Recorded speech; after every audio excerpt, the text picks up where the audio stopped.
Okay, I think we can go ahead and get started. We have a good quorum here. Good afternoon, everybody who's joining us today. I see a lot of familiar faces and names. My name is Melina Dennebeim, and I'm the co-director of the Program for Financial Studies, along with Faculty Director Harry Mamaysky. And I'm not sure if everyone's aware, but the PFS has also partnered with the Business School's Master of Science in Financial Economics degree program. And we are now focusing more of our programming and content on quantitative finance. As such, if you've joined us in prior events, you've probably noticed a trend. We're focusing a lot on capital markets and quantitative analysis and decision-making in capital markets. Today, I'm excited to host Perry Boyle, who is a force to be reckoned with. And Perry has a long and outstanding history on Wall Street, on the buy side and the sell side. And I cannot do him justice with my own words, so I will actually read his bio. But very briefly, Perry's going to touch on a number of topics related to the equity capital markets and equity portfolio construction. Primarily decision-making mechanisms, the ethical frameworks through which portfolio construction needs to take place, and also really what are the right investment processes from the perspective of an analyst moving up to a PM, and the development of your own career as a quantitative analyst within the buy side. So I am going to, and I also want to note we have Steve Haggerty here as well, who is a senior advisor to the MSFE program. And Steve is a Wall Street veteran as well. And we have the great fortune of involving him. He introduced us to Perry. I will go ahead and read Perry's bio so that you all have a flavor if you haven't already had a chance to take a look. So Mr. Boyle recently retired, which does not mean he's not active, recently retired from Point 72, where he ran the long-short equity business as well as the capital raising efforts for the firm. From June 2016 through end of 2017, he served as the president and CIO of Stanford Harbor Capital, LP, an affiliate of Point 72. He returned to Point 72 in January 2018. Over a 15-year period, he created and led the firm's professional development programs, including P72 Academy and the Nines program, which I think Perry will speak more about, the portfolio management training programs. And he helped drive the internationalization of the firm, overseeing offices in London, Hong Kong, Tokyo, and Singapore. Prior to joining SAC, Mr. Boyle was a founding partner of Thomas Weisel Partners and a managing director at Alex Brown and Sons. He began his career as an investment banker with Solomon Brothers, Inc. Mr. Boyle received his AB in economics from Stanford University and an MBA from Dartmouth and a master's in international relations from the Fletcher School of Law and Diplomacy at Tufts University. He has lectured on investing in ethics at Brown, Yale, Dartmouth, Harvard, Cambridge, and UNC, and now Columbia, and has delivered testimony to Congress on financial regulation. Mr. Boyle is a member of the advisory board of the Center for New American Security, CNAS, and he is a director of the U.S. Friends of the International Institute for Strategic Studies, IISS. He was a 2018 and 2019 delegate from the IISS to the Shangri-La Dialogue and to the Manama Dialogue in 2019. He is a council member of the Hoover Institution and a member of Chatham House. Mr. Boyle helps lead the annual Ride for Our Vets, a major source of funding for the Connecticut Veterans Legal Center. He is a chairman of the BOMA Project, a poverty graduation program for women in East Africa. And there's more, and Perry can update everyone, but you can see that there is no shortage of topics, public sector and private sector, through which Perry is deeply involved. But I would love to turn it over to him. I think the structure today will be roughly about 45 minutes of talking, or presentation style talking, Perry, but at any point, please, you can feel free to open it up to questions. If there are questions from the audience members, please either raise your hand or write in the chat, and I can make sure that we get those questions fielded to Perry. And we have until 1:45 today. So with that, I'm very excited to welcome Perry to our Columbia Business School Thought Leadership community, and I will hand it over to him. Wow. Thank you. Thank you. Well, it's certainly a delight to be invited, and I thank my old friend Steve Haggerty for catalyzing this event. And I see a couple other friends on here, Michael Mobison and Hans Tallis, who are certainly intellectual leaders in their own right. And certainly if you can ever take a class from them, that would be a real treat. I'm wearing a hat. It's my BOMA hat because this is the hat that I wear most of the time these days. I help run a nonprofit in Kenya where we teach women how to run small businesses. And it's quite effective. So if you're interested in that work, it's called bomaproject.org. What I thought I could do is just give you a little bit of my path to where I got to, and, a little career path and maybe a little career path advising. And then we can talk about investment process and what that means. But it'd be far more fun for everybody if you ask questions, because I want this to be as relative as useful to you as possible, and hopefully keep you as engaged as possible. So a little bit about me. I grew up in Connecticut. My original career in public school kid, son of an orphan, so kind of a striver family. Original intent was to be a chemical engineer because that was going to be a steady, good paying job. Was fortunate to get into Stanford, was unfortunate in that I couldn't afford it. So instead of becoming a chemical engineer at Stanford, I graduated early in economics because that was the fastest way out of there. And because I was deathly afraid of being poor, I went for the job that paid the most money that I could get. And that was corporate finance at Salomon Brothers way back in 1984. Which was a crazy time on Wall Street and actually quite a bit of fun. But I hated it. And so I went back to business school at Dartmouth with the thought, wouldn't it be fun to work in turnarounds, help improve companies. I went from Tuck to Booz Allen Strategy Group. I don't think they have a strategy group anymore. They're mostly government consulting, but working on turning around some financial services companies. For example, manufacturers Hanover, which is now part of JP Morgan, they were losing money in the credit card business. And how anyone can lose money in the credit card business shows you how mismanaged that one was. But we turned that one around, and that was kind of fun. But I realized consulting wasn't for me because that was where you were paid by the hour. And so very hard to get personal operating leverage in that business. And so I left pretty quickly and went back with my Salomon Brothers team, who had shifted to Bankers Trust. Bankers Trust was starting up an investment bank back then. It had just been a commercial bank, and worked on structured financings and a lot of interest rate swap products.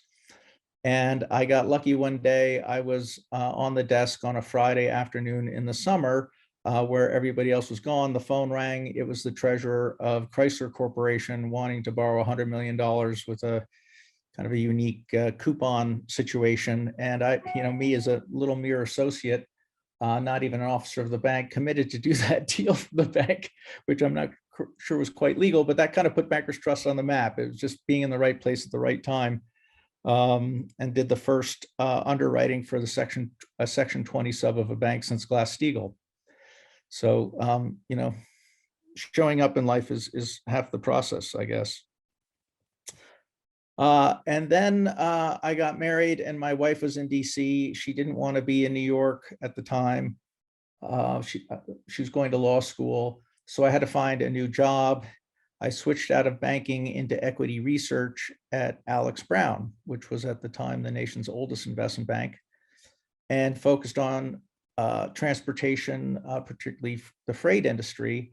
which was kind of a joke because I knew nothing about transportation. I knew nothing about stocks at the time. And I thought I was going in as a do-over as an associate, and I show up and it's, oh no, you're the trucking analyst for Alex Brown.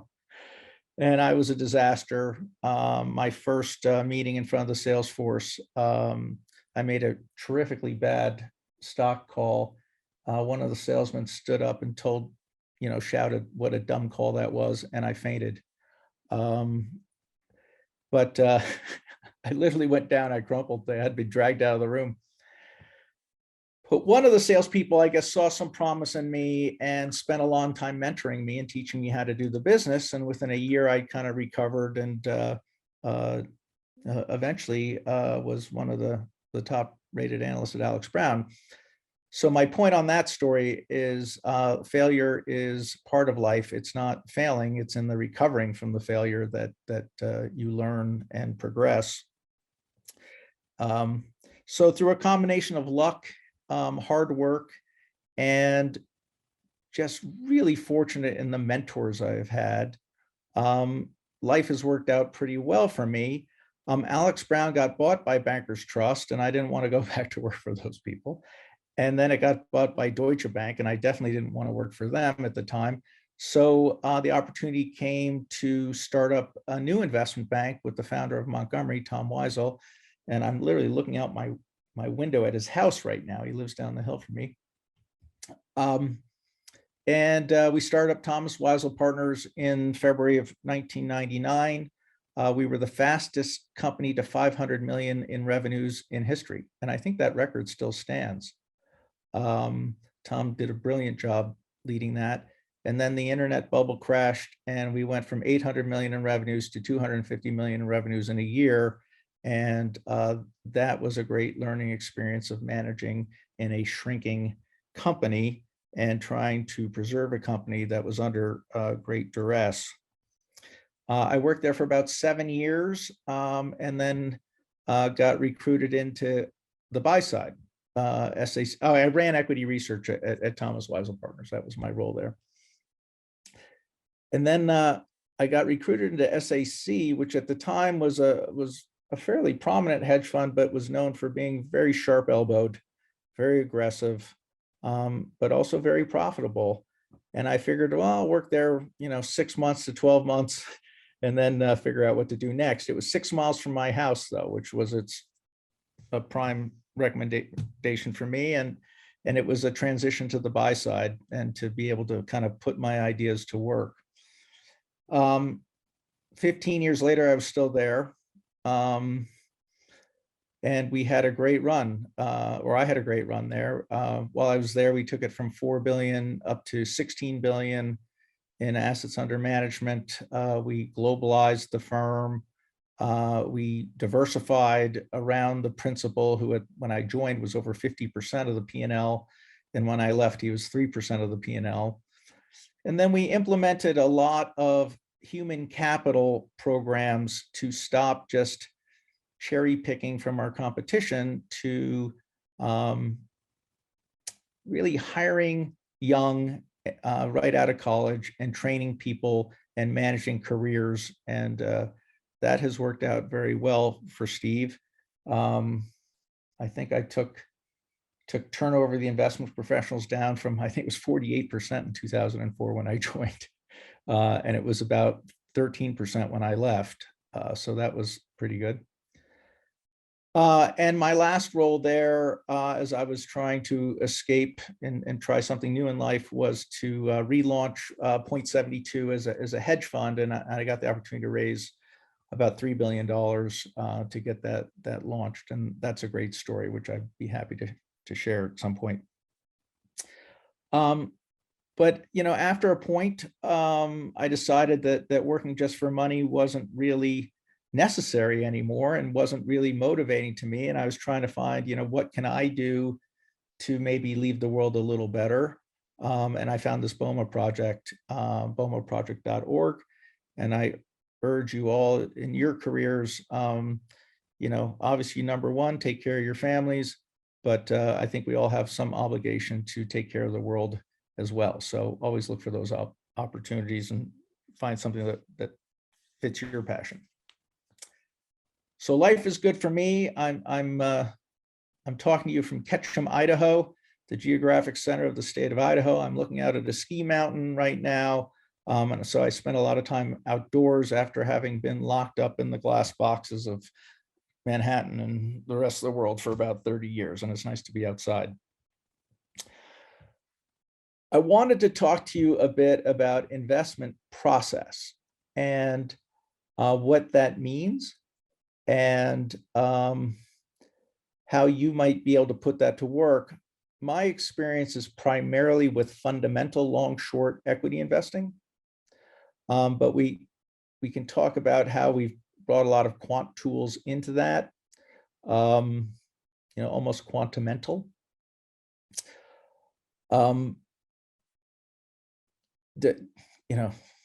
If I was in the room with you, I would throw out, the question to the group, like, does anybody know what investment process means? Because I sure didn't, and it took me a while to figure that out.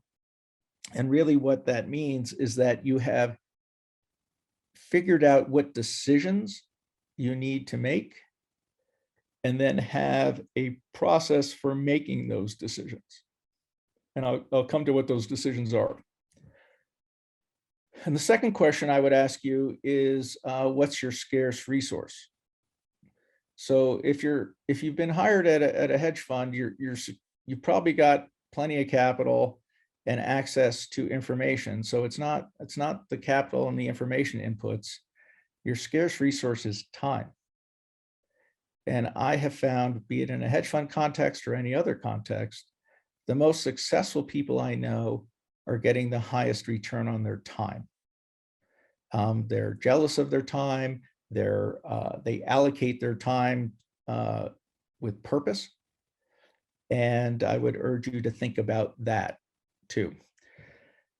One of the key things I noticed with newer portfolio managers, so I managed all the portfolio managers, and we had 70 to 100 of them at any given time at 0.72, was that they were addicted to the screen, like a 3-year-old is addicted to the screen. And sitting in front of the Bloomberg terminal, looking at tickers flashing red and green, like they could do something about that, was a huge waste of time. And I used to walk around the floor turning off their screens and saying, hey, time to get to work. So there's nothing that you can do as an individual that is likely to change a stock price, right? What you're trying to do is take advantage of the changes in the stock price. So when you're creating your own investment process, what's the first decision you're making? And it's one of the most important decisions you'll make, is what stocks are you going to trade? What's your investable universe going to be? Some people want to be generalists, trade anything at any time. Others want to be specialists. It's been my experience that the people who specialize in a relatively defined set of tickers tend to benefit from the net information network benefit of that grouping, and tend to do better than those who are generalists. The generalists tend to be late to things. On the flip side, specialists often miss the forest for the trees, and sometimes miss what's happening outside their industry coverage that's going to affect their industry coverage. So it's finding that balance, and everything in life is finding a balance. So when you're trying to figure out what your investable universe is going to be, a big constraint on that is how much money you have to put to work.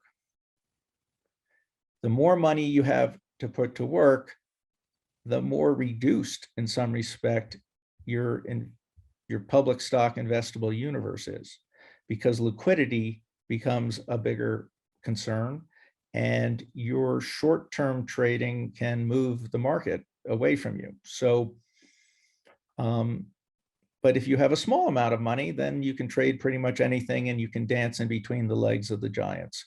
So finding that balance of how much money that you want to run or can run, pairing that up with an investable universe is a constant challenge and a constant balancing act. What we found at SAC in 0.72 was that the kind of the optimal or maximal coverage list for an analyst to do the level of work that we required was between 30 and 50 tickers. Maybe more in industries where the companies were very similar, like REITs, and maybe fewer in industries where each company was really unique, as in biotech. So finding that balance. The other thing that you have to be aware of is the volatility of the names you're covering and the correlation between them. So if all your stocks have low correlation, high correlation and low volatility, it's very, very hard to run a balanced long-short portfolio.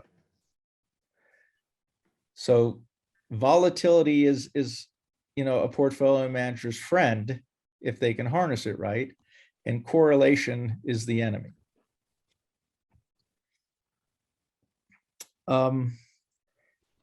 How many tickers an investment team can cover would range from 100 to 400. Most portfolio managers got to be portfolio managers because they were good analysts. They're not necessarily good people managers. And so it's hard for them to scale and to trust the work of others. One of the great characteristics of a portfolio manager is skepticism. Being skeptical and critical of the information that's in front of them and they're evaluating. But being able to build a team who adheres to the same process and who the portfolio manager can trust is extremely valuable and isn't all that common, frankly. And it is scale limiting. But let's say we've achieved that. And we've got a portfolio manager who's got 4 or 5 analysts, and they've got a range of, say, 250 or 300 companies and related sectors with enough volatility and low enough correlation that they can make some money. Their next challenge is idea velocity, coming up with enough ideas to keep the portfolio full.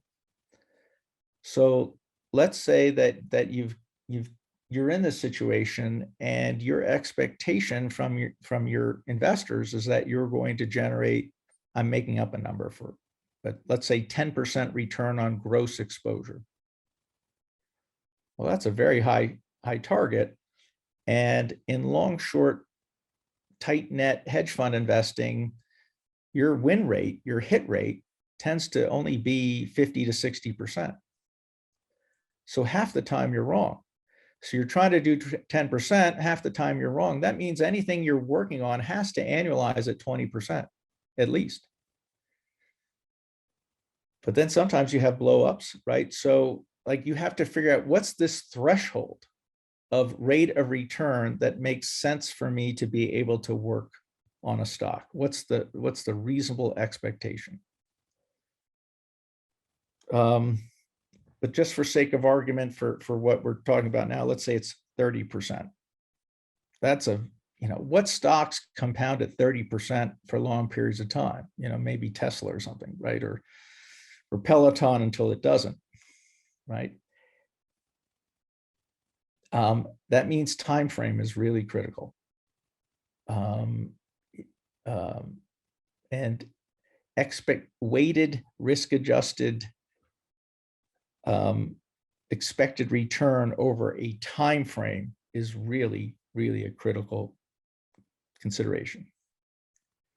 So you've made the decision about how many tickers you're going to cover, what tickers you're going to cover your team. The next key thing you have to decide is, how do you decide what of your gross capacity to deploy? Okay, so is everybody familiar with the concepts of gross and net exposure? I'm just going to go over it to be a little pedantic. Gross exposure is the dollar amount of your long positions plus your short positions. So if you're long $100 worth of IBM and short $100 of Amazon, your gross exposure is 200.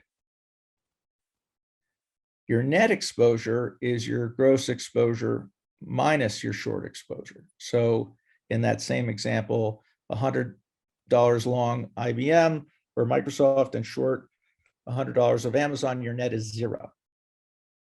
Okay. So these are critical decisions that you make. How much of your gross do you have deployed? Well, if your batting average, your win rate is above 50%, and your slugging rate is above 1, you should probably have all your gross deployed, right? Hit rate is percent of trades that make money, and slugging is percent of trades, or sorry, the amount you make in a winner divided by the amount you lose in a loser, right? So that's the ride your winners, cut your losers concept. But if, at a 50 hit rate and a 1.0 slugging, you're breaking even. But if your hit rate is consistently above 50% and your slugging is consistently above 1, you should be deploying capital. The next question is, how much net are you running? Your net exposure. And that's really, for purposes of argument, let's just call it your market exposure, your beta exposure. How much risk are you taking on the market? Well, that's market timing. Some people are good at it, not very many. Most people are bad at it. And that's why you have this whole industry of Millennium and Citadel and Balyasny and Point 72 and Brookfield, and there's a lot of low net hedge funds that are focused on generating alpha, uncorrelated returns to the market. You can buy beta for nothing. In fact, you can get paid for taking beta risk. If you're an institutional investor, you can get that's really just focused on the S&P 500. You can actually get paid, 2 or 3 basis points for taking that exposure, because your broker is lending out your stock to hedge funds and making money that way. Odd world in which we live. So gross and net key decisions, number of positions. How many positions are you going to run in your portfolio? Are you going to be one of these people who is, making fewer bets and have to be right, or, really risk managing a fewer number of positions? Or do you want to be spreading out and diversifying your risk over more names? What we found was that kind of the minimum feasible portfolio for a long, short, tight net portfolio manager was about 40 positions. 15 to 20 longs and 20 to 25 shorts. That was the minimum. But we had PMs who ran over 100 positions at a time. That's a lot of positions to keep track of. Sizing your positions. How should you decide how a position is sized in your portfolio? Well, I would argue that everything should be a medium unless it should be a large or a small, right? The default is equal weight unless you can add value by changing the weighting. Shockingly, most portfolio managers are horrible at sizing.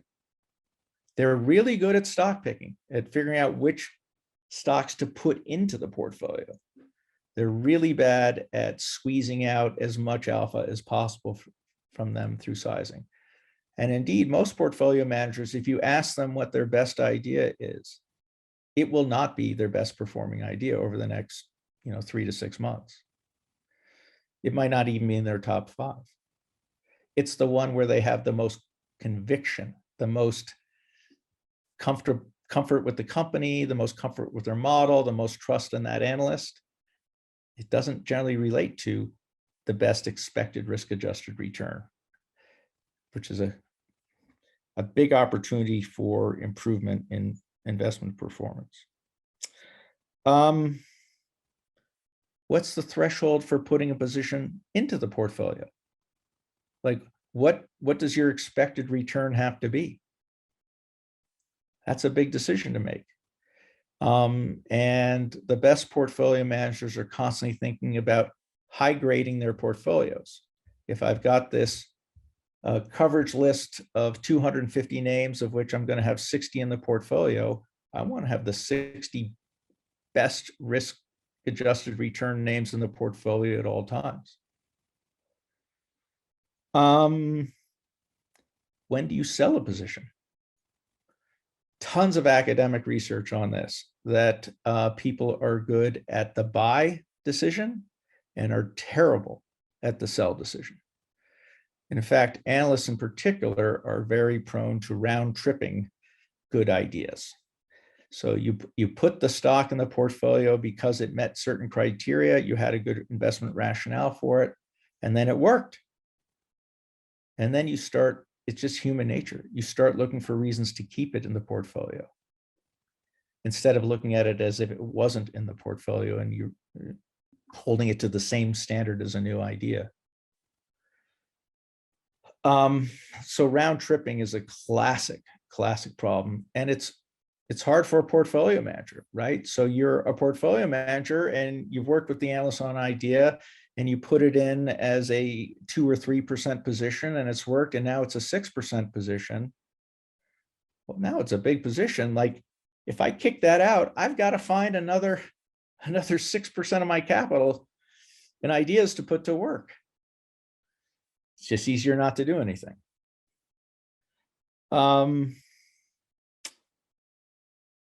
Shorts.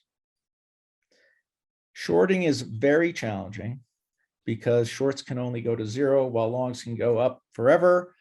Shorts have a cost because you generally have to borrow them, so they need to generate a return in excess of the borrowing costs. Short theses tend to, not always, but tend to play out faster than long theses. So typically you need 1.25 to 2 times as many shorts in your book as longs. And remember, when a short works, it becomes less of your book because it's shrinking in value.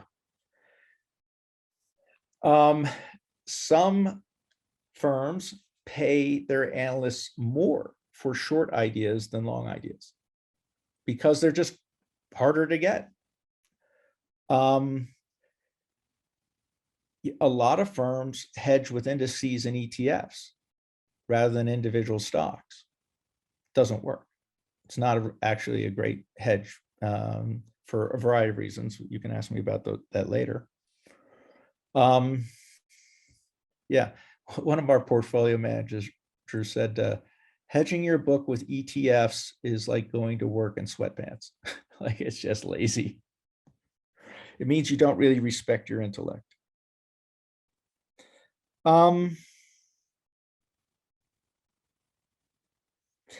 It's interesting. So, I got to interview a lot of portfolio managers. I got to see a lot of portfolio managers in 15 years of working with them.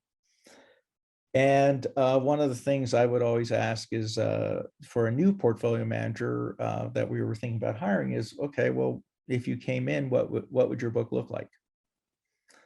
And that's easy for them. That's not hard.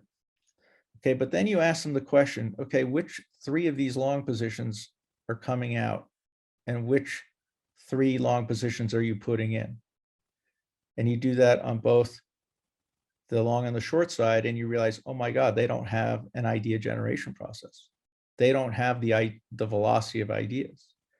Like a good PM should say, well, I'm about to take this one out and replace it with that. Portfolio management in the long short hedge fund context is definitely the moving business, not the storage business. Velocity of ideas is critical. And if you take a guy like Steve Cohen, the brilliance of what he created was, for him as a PM, he created an infinite supply of ideas. So he traded a book, he had 100 names in it, but he had 200 analysts and portfolio managers pitching him ideas. And so he was never stuck in a position. He always had a new idea. Very rare, very hard, especially if you're a sector focused PM.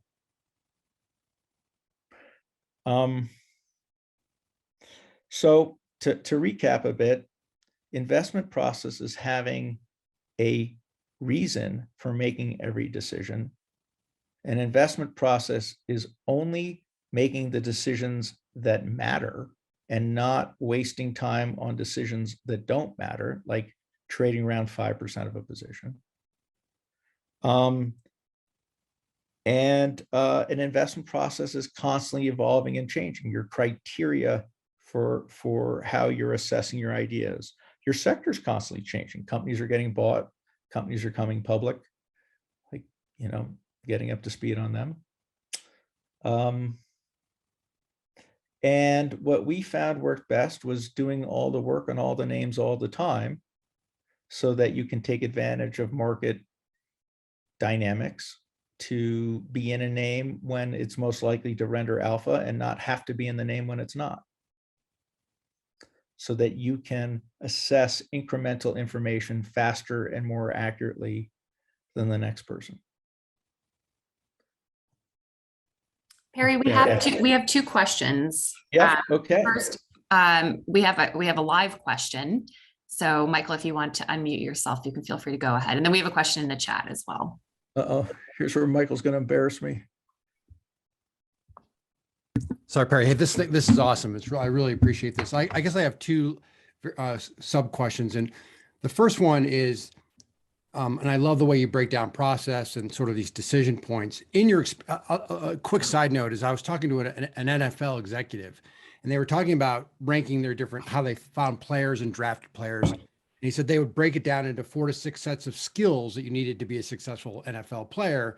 And then once they've identified those skills, then they ask themselves the questions: what can be taught? What can we teach the guys to do? And what is going to be, you can't teach a guy to run faster, be taller, or whatever it is. So the first question I have is, when you think about this set of skills, and you might be able to help them with these decision points. Yep. Some people are going to be better than others. So the first question is, how much of this is sort of kind of comes with a package versus what you guys can train to do? And you had that really interesting experiment. Like you said, you would bring in young people and sort of grow them. And then the second question I have relates specifically to sizing. And I think what you said has been very consistent, is that very few people demonstrate that they can size.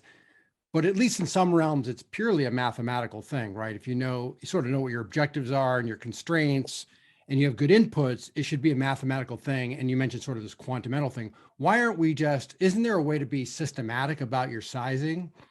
Because I think 1 over n, right? Like you said, your default is 1 over n, and that works. But it seems like a huge area of potential opportunity that for like you said, for decades, it's sort of slipped by.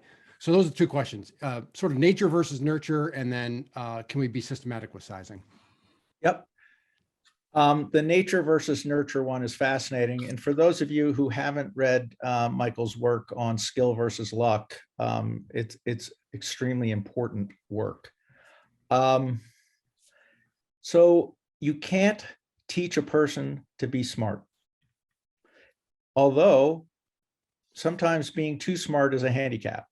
What I found is that there was like a gating level. I wasn't looking for the smartest people. I was looking for people who were hit a certain threshold for intelligence. And there were some tests that we used, and some proprietary interviewing stuff that we used to assess, are they smart enough to do this job? The second key characteristic I think that you can't teach, or it might just take too long to teach, is pattern recognition, right? And a lot of what we're looking for is patterns. A lot of people say, "Oh, I've seen that movie before." Like, that was a movie that played out in the market before. I think pattern recognition is a useful skill. The third thing that it's really hard to teach is appetite to take risk. And, you can have people who want to take too much risk, or people who are afraid of their own shadows. And so finding, again, it's a band, it's a spectrum, it's not an either or. And one of my ventures that hasn't worked out so well is I worked with Correlation One to create a skills assessment test for investment professionals. So if you ever want to buy that test, what I like about it, it's colorblind and background blind, so it's more inclusive in the industry. A third thing that you can't teach people to be is skeptical, or again, maybe you can, but it takes too long. And this is especially a challenge for industry analysts who, you're covering the trucking industry, and you get to know all the CEOs and CFOs, and you start liking them and you start trusting what they're telling you. Well, that's the dumbest way to make a living in the stock market I can think of, right? So this positivity bias is something that has to be fought. Another thing you can't teach is ethics. Like I know it's going to be tried, but I think people have their ethics set in their childhood, and really hard to interview and screen for ethics. And as many people on this call may know, that SAC almost came down because of the unethical behavior of a couple of our employees, one of who is still in jail, and rightfully so. How do you assess the ethics of a person in an interview process? Okay, and we can talk more about locus of control and assessing locus control, but I'll give you a hint. Like, people who consider themselves victims of something are terrible, because then they can rationalize their behavior. Pretty much everything else we can teach. And so we would hire at a university and put people into a 9-month, not a 9-week, a 9-month training program, where we basically teach them everything that we had learned that led to more successful outcomes. And then we'd put them on a team, and they'd have the on-the-job training, and they'd work as an analyst for between 3 and 6 years. And if we thought that they had potential to be a portfolio manager, we would take them off that team and put them back in another school, where we would teach them everything that we had learned that led to success as a portfolio manager. And it was really about cutting off what I think of as left tail behaviors, about doing things that hurt returns, which are pretty common and are human nature based and can be corrected. But we tried not to tell them what to do, because markets are always changing and innovating, and we wanted them to be trying new things. Your second question, systematic on sizing. Yeah, I do think systematizing sizing can and should be done for most people. There are third-party services that focus on this. You might know Cameron Height, Alpha Theory, company that really helps firms do that. Some firms look at volatility-based sizing, probably better than not. One of the challenges is things are constantly changing. A stock can be non-volatile until the day it becomes very volatile. But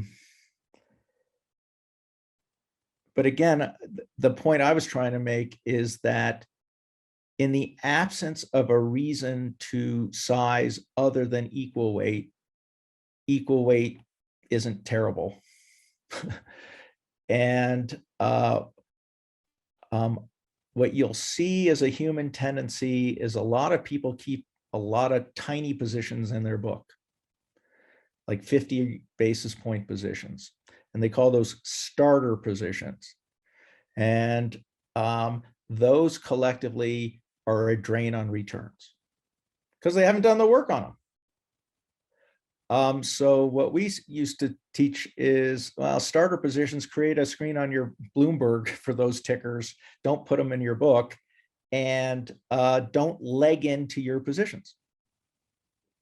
Okay, this is another thing, and you'll ask people, well, how do you put on a position? They'll say, oh, I leg into it.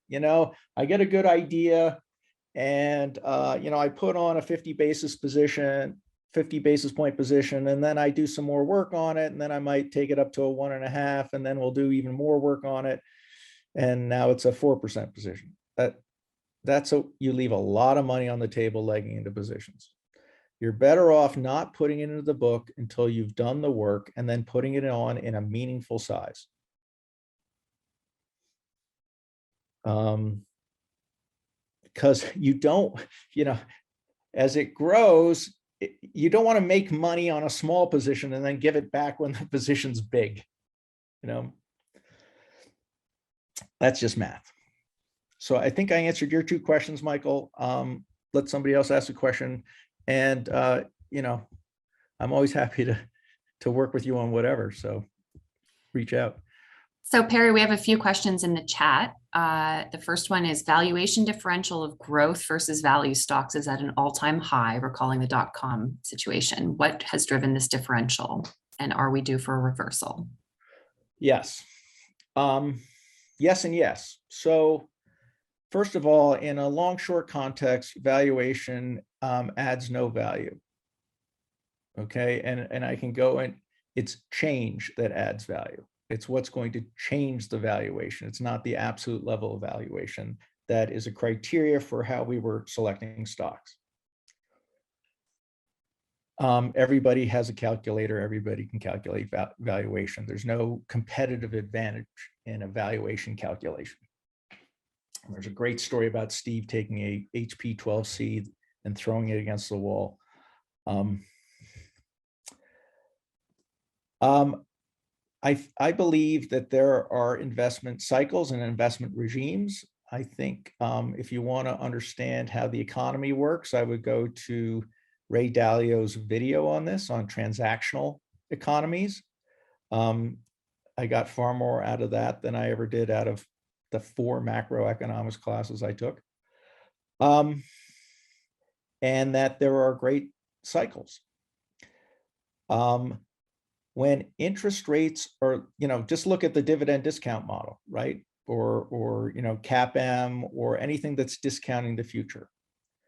When interest rates are low, the future is now. When interest rates are high, the future gets pushed out farther.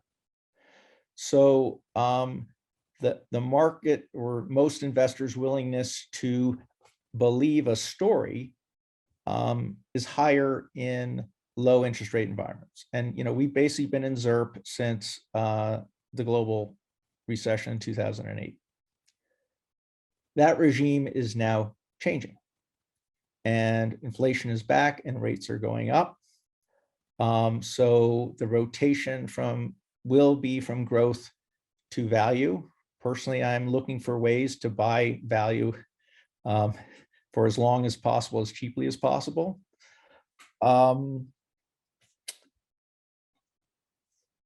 So I think I answered that question too. Valuation, yeah. There's a classic indicator, the T. Rowe Price New Horizons Fund, which is a growth fund versus some other fund. I can't remember what the other one is, and you can see, and that makes you, think a bit about trend investing versus mean reversion investing. Those are kind of the 2 ways you make money, is either you follow a trend, or a trend, you get on a trend reversal faster than somebody else. Over time, the strongest factor in the stock market is momentum. Most indices are momentum indices by definition. We can talk about factors in a second and why some work and why some don't. I'm not a real fan of pure factor investing. Okay, next question before I keep rambling. Next question is about how Point72 has infused technology into investment processes, and which ones have been substantial. Yep. So a couple ways. Point72, along with most of the larger multi-manager hedge fund platforms, has what they call a center book, or a a book that goes on top of the other books and takes ideas out of the long short team's idea generation and creates a quant book from that. And there are relatively simple routines for doing that and more complicated routines for doing that. But those are generally run by teams of quants. At point 72, we called it fusion.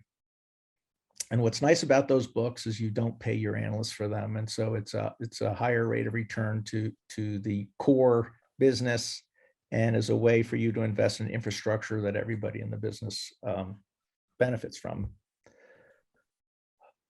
So that is a key quant process. But in the long short business, there's a ton of tools now. So,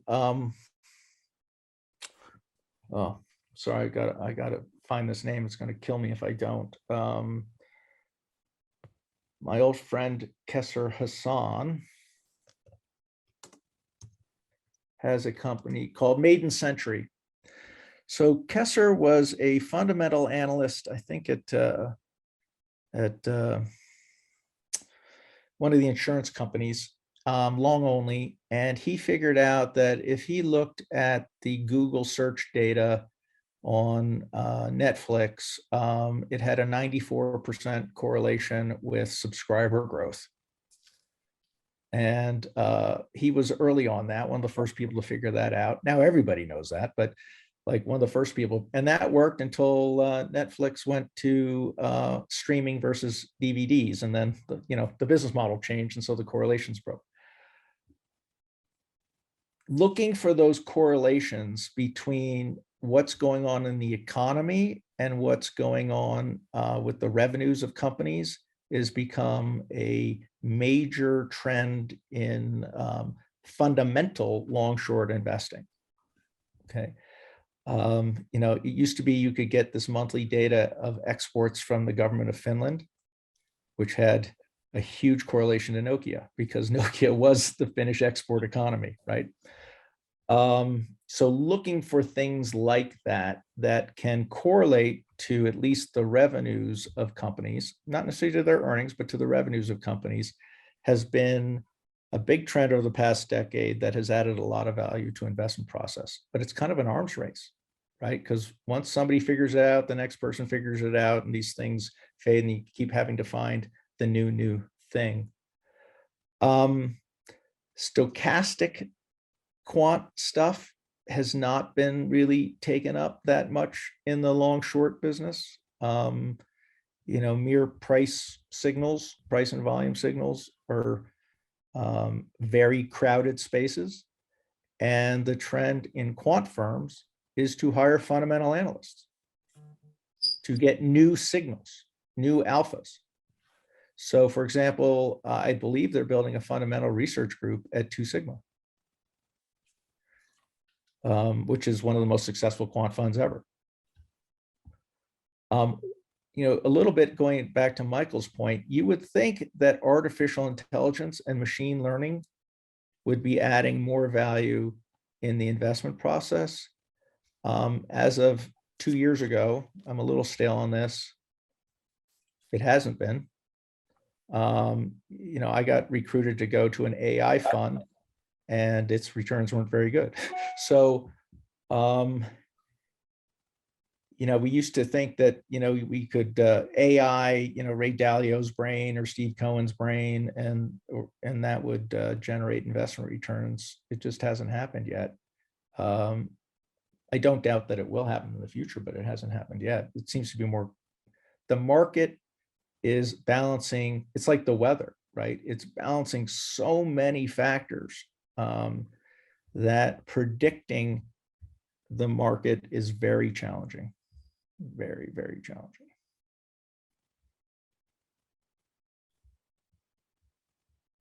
More questions? So I have another question to relay here. What portion of alpha at 0.72 has come from the short versus the long side?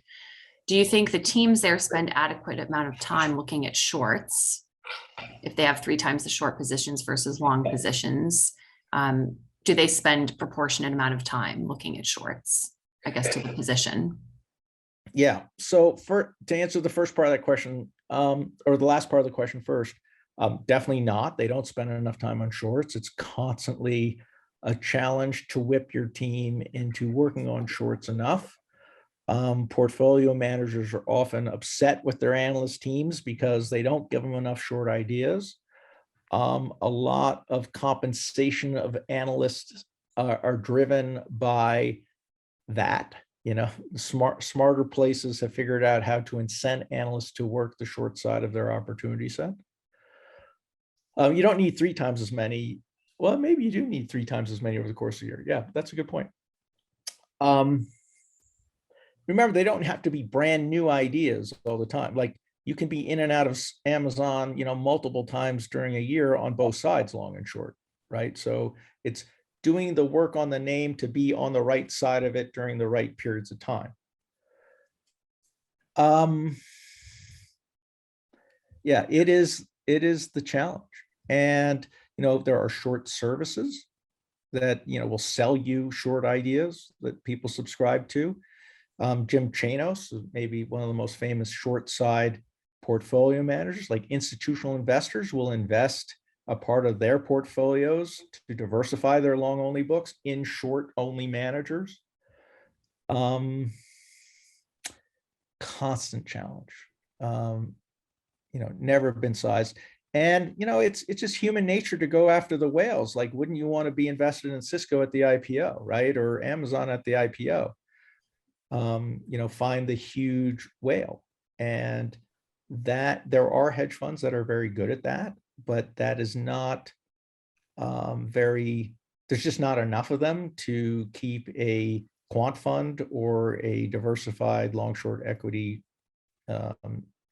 tight net fund in business.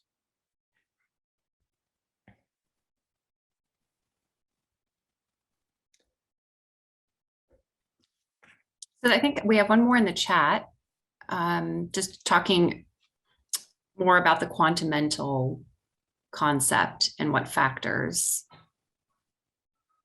Well, let's talk about information processing, and then we can talk about factors. So, okay. I mentioned this Kessler Hassan and Maiden Century. So, I didn't finish the story. So he created a software tool so that it could intake all the sources of data he wanted to work with, and then help draw the inferences from that data on the stocks that he was covering. I think that's a pretty valuable piece of software. There is increasingly more and more and more data sets that are available to be purchased, and there's no single data set that's the magic bullet. It's looking at all of the data sets and trying to connect the dots between them faster and more accurately than everybody else, where there is value to be created. And so that is, I used to tell the long short guys who resisted this for a long time, like, if you don't figure out how to harness the computer, you're going to be replaced by the computer, because it has just faster processing time and can handle more things than you can handle. So let's figure out how to use it to figure out which information is relevant, what information can add value to the investment process. And now there's third-party, data companies that do this, that you can buy this from. Like, we bought 9 different weather services, at 0.72. We spent over $100 million a year on data sets alone for the long short business, not including what we were buying for the quant business. So how can a little, $30 million hedge fund compete with a 0.72 or a Citadel on that? Like, I had a team of 9 people. All they did was, assess and look for data sets.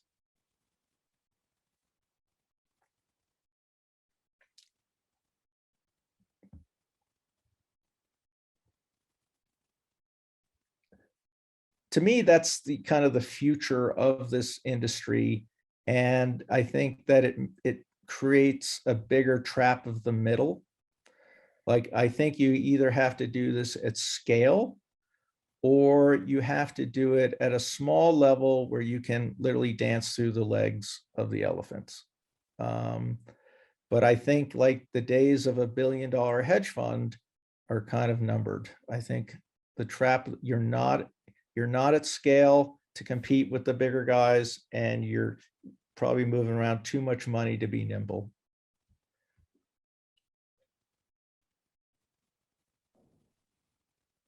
Thus my personal hedge fund portfolio.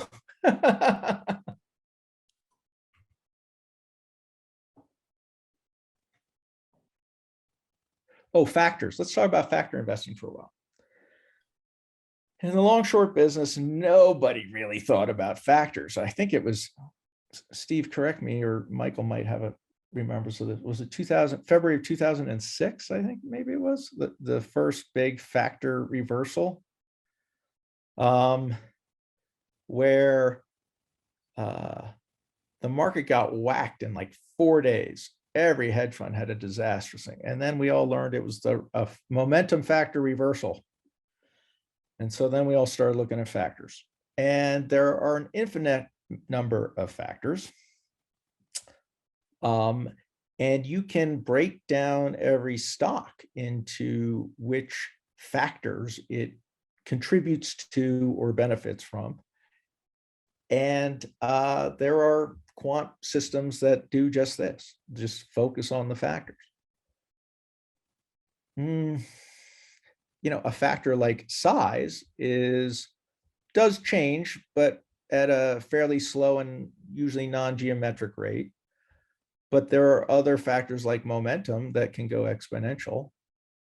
So assessing, there's kind of static factors and dynamic factors. And I find that the static factors tend to work better than the dynamic factors. That there is a bit of over factorization. And if you look at it in terms of portfolio construction, what we would try and do is we would tell the PMs, create your best long book, your best ideas long book, create your best short book independently of your long. And then let's match up the sides to understand what risks are inherent in there. And like, are you overweight size? Are you underweight momentum? Like, where are you tilted? And then let's tweak. We actually had an optimizer for this. Let's tweak the construction of the book to minimize those exposures that you don't want. And that worked pretty well.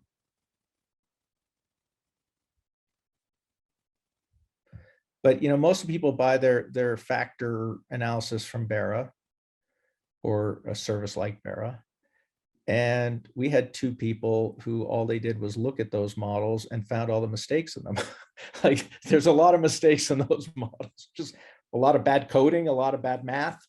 And sometimes we made money off of that.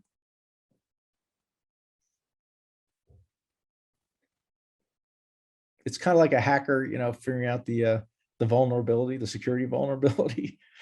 And then, so we would eventually tell them when they were wrong, but we tried to make some money off it first.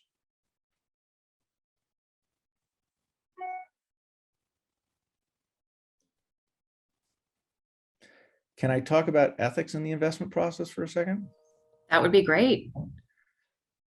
So I've been around the block a few times, and I've worked in the investment banking context. I've worked on the sell side. I've worked on the buy side. And in every side, there have been some scandal at some point. And it's driven by greed. I mean, there's just a lot of money in this industry, and there's always a way to figure out how to get maybe more than your fair share of it. And the thought that, well, you know, I can do this, or maybe no one will find out. The biggest trading problems have come from people who tried to cheat on a small basis for a small period of time, and then it didn't work. And then they just got caught up in a balloon, like Madoff, right? Or so it's not like, most people don't go for the big scam, they go for a little scam and then they get away with it and then becomes a bigger and bigger and bigger scam. Just don't be that person. Be aware of the people you sit next to. Don't associate with people that you think are shaving the corners. And this sounds obvious, but you're going to be in a situation and you're going to watch somebody do something and you're going to say, wow, I don't, how do they do that? Like, and then you're going to say, well, should I do that too? Don't do it. Don't do it. The most precious thing you have is your own sense of self-respect. Don't put that at risk for money. You're going to see it. You're going to be around it. Don't get sucked into it. And at some point, you may have to stand up and say, this is wrong. And you may get fired for doing that. Get fired for doing that. Money isn't worth your self-respect. Money isn't worth your honor, your integrity. Nothing is. And I've almost gotten fired, I can probably at least 7 or 8 times in my career because I wouldn't either put up with something I didn't think was right, or I was asked to do something that I thought was wrong. Here's a story. My first day on the job, first day, I'm 20 years old. It's like June 1st, 1984. The managing director I'm working for at Salomon Brothers says, hey, you see those files over there? I want you to go through those files. Any piece of paper with handwriting on it, I want you to take out and put through the shredder. I'm just the new kid. Of course I do that, right? Well, I didn't find out for like 6 months that I destroyed evidence in a federal case, right? Welcome to Wall Street.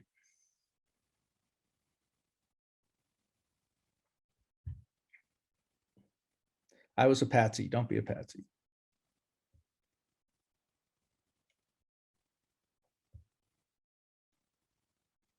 I think we got 8 more minutes, right? We do. So if anyone wants to raise their hand or just unmute yourself and ask questions or continue fostering the conversation. I have a question for you, Perry. So given Mr. Hegarty, please, what's your question? Mine's more of a philosophical one. Don't worry.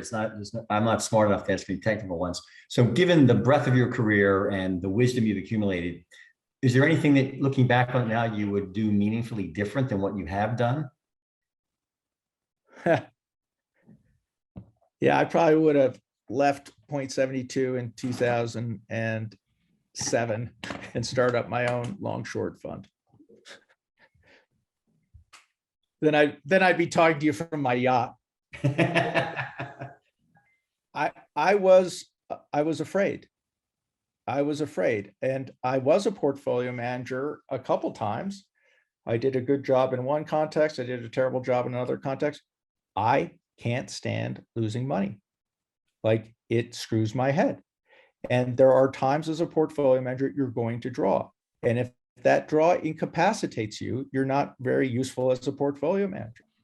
And that was my emotional baggage that, because I came late through into the buy side industry. I was older when I got to the buy side.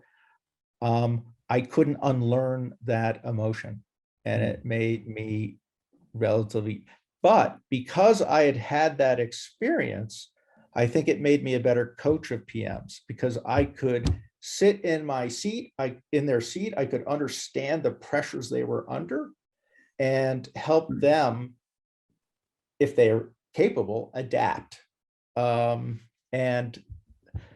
Steve used to ask people 3 great questions, and I use this all the time now. First, what is your goal? And that goal needs to be concrete. Like, my goal is to make $30 million, or my goal is to start my own hedge fund, or a quantifiable goal over an explicit period of time. remember I took JB Hunt, the trucking company, public, and old JB, may he rest in peace. He had this index card that he kept in his breast pocket of his suit that said $1 billion 1983. Like, his goal was to have $1 billion in revenue in 1983, and he did it. And if you have a goal, you're more likely to achieve a goal than if you don't have. The second thing is, what's holding you back from achieving your goal? What are the bottlenecks? What are the impediments? What are the things you have to get through? This is very valuable. And most people don't spend enough time doing this, because most of the impediments you can get around. And, but the third question is the hardest question, and the most, the one I've always found most difficult to confront is, what are you afraid of? Like, what's it in you emotionally that keeps you from setting a goal and figuring out the bottlenecks and achieving those bottlenecks? For most people, it's fear of failure, in my observation, but there are some people who are actually afraid of succeeding. I know that sounds strange, but they exist. And like, I had a great portfolio manager in London who managed $100 million, and he did it great. And I was like, hey, I'll give you $500 million. And he was like, okay, fantastic. And then you turn around and he's running $100 million. Well, how about $200 million? Fantastic. Nope, $100 million. Like, he made his £1 million a year and rode his bike to and from work. And that's all that he could emotionally handle. Like, having more risk on would have crushed his soul. So we put a quant book on him and mirrored his book and made a fortune off him. And he was fine with it. A lot of you guys are quantitatively oriented. This is, you're in more of a quant program. And I really think that's fantastic. I think being able to find the patterns and systematize attacking those patterns has a lot of value to it. But in the end, the world is populated with people, and they aren't rational. And there are so many things that can happen that you cannot anticipate them all. And so, I have quant friends whose models worked really well, and then they ran them into the ground because the model says this, right? That's the challenge in quant land, is like, when has the regime changed to a point where your model isn't productive? Or when has everybody else figured out your alphas and you just haven't realized they figured it out yet? Those are real challenges in running pure math. And what I've always tried to be attuned to is this kind of behavioral economics and being aware of how people feel and what the zeitgeist is and how that might change the nature of the regime that we're investing in. 2008 was a great experience. I was at the dinner where Carl Icahn created the run on the bank on Bear Stearns that kind of created this domino effect throughout the course of the year. And, in June and July, I noticed a pattern in our PMs that they were struggling. And, I realized that they weren't aware that the game they were playing, the regime they were operating in, had changed. And they were trying to play the same game. It's like playing, 5-card straight poker, and now there's a wild card. And they didn't know the odds. And they should have taken down their risk until they figured out the new game. And ultimately, we had to put them in cash because they would have run themselves into the ground. Human nature is interesting. Great. My favorite piece on bias in the investment process, Simon Montier, November 2nd, 2002, part man, part monkey. Probably not a very woke title anymore, but very good assessment of the key biases that people bring and have trouble correcting for. I think you can get it off the internet. People, the market is people is the theme I'm trying to hit. You know, numbers are really helpful, but in the end, it's the people that will kill you. As Steve Cohen used to like to say, stocks don't keep me up at night. People keep me up at night. And speaking of people, Perry, one of the questions, and it's a really good one, is how do people with non-traditional backgrounds get into the buy side? Or what's the best way to leverage a non-traditional background and move into the buy side? Yeah, so it's hard. It's really hard. And the buy side in particular, I think, is very tribal in its hiring practices. A lot of it's driven by who you know and where you went to school and that kind of stuff. And it's changing for the better, but too slowly. I think a lot of it is in networking and then building a reputation or a portfolio, not like portfolio of stocks per se, but like I just gave you a ton of hints. Like if you're trying to be an analyst, make it easy for the person to make the decision. And I always think that there's three key things that interviewers are looking at when they're making the decisions. One is, can the person do the work? Secondly, will they do the work? And three, will they be fun to be around, or is that culture fit? And I think that culture is grossly overweighted. I know that we can argue that both ways, but I think in the interview process, I think cultural fit is grossly overweighted. And I think that people don't focus enough on that second characteristic. Will the person do the work?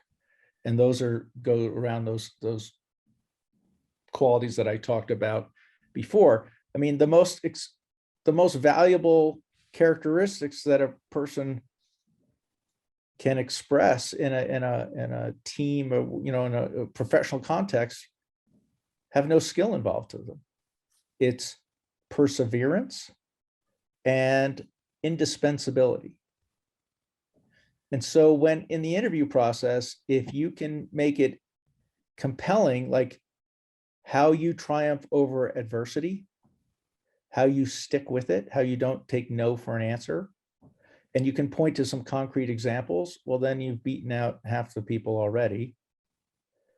It's a great book on this, great series of books, Knock 'em Dead. If you're looking interview coaching, the Knock 'em Dead series is really, I think, the best. I just made my sons read it because it has all the answers to the stupid questions that you get asked. But I just wouldn't let the interviewer control the interviewer per se if they don't know what they're doing. Like some interviewers know what they're doing. And if they know what they're doing, you can figure that out in 5 minutes. That's pretty great. But most of them don't. It's like, we're going to take Ethan Corcoran and we're going to, interview him for a job, and we'll have him meet a bunch of people, and then we'll collect feedback, and then we'll decide we're going to do it. And basically comes down, he went to Columbia. He's got, a great grade point average and his resume looks good. So we're going to hire him. Well, if you can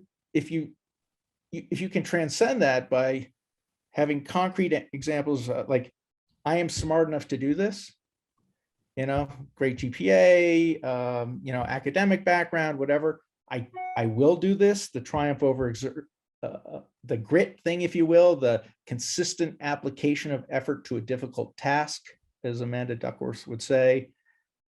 And then, make them comfortable with you, that you're not going to like spill your orange juice all over people, at a business meeting like I did, or faint in front of a podium. Like those things help. But in the end, those aren't the reasons to hire somebody. But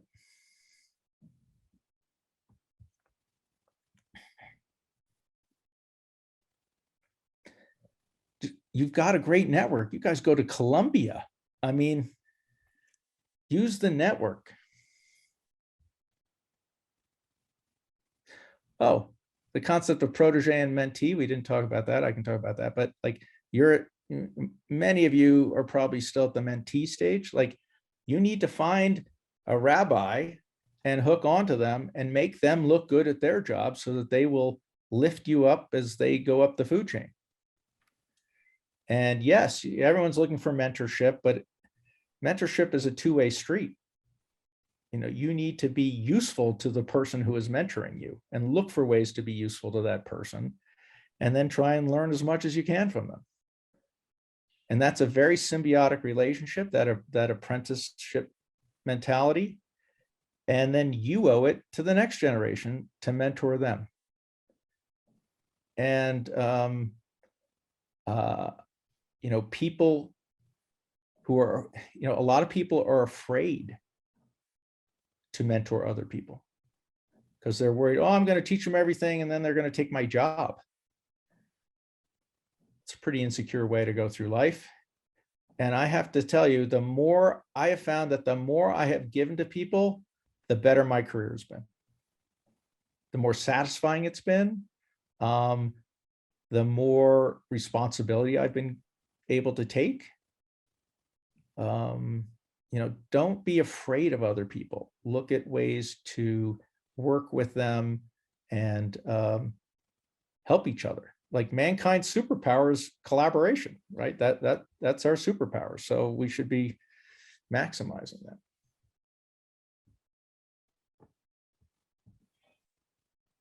I like ending on that very positive note, Perry. Good. I like it. This was extremely informative. We covered a lot of different topics. And I thank everyone for their time, and especially you, Perry. Thank you for giving us your time and your perspective today. And we did record this, so if you're okay, we can keep it. Yeah. We can keep it in our archives on our website so that those who weren't able to attend can tap into it. And those who are here, if they want to revisit, we'll have the recording. Excellent. Okay. Well, great to see some old friends and friendly faces on this. Smiling at Hans right now. And Steve, thank you for inviting me, and thank you, Melina, for organizing this. Yes. Great job, Perry. Okay. And thanks everyone for coming. Thank you. Have a wonderful rest of your week. Thank you. Bye-bye. Bye. Thank you, Perry. Bye.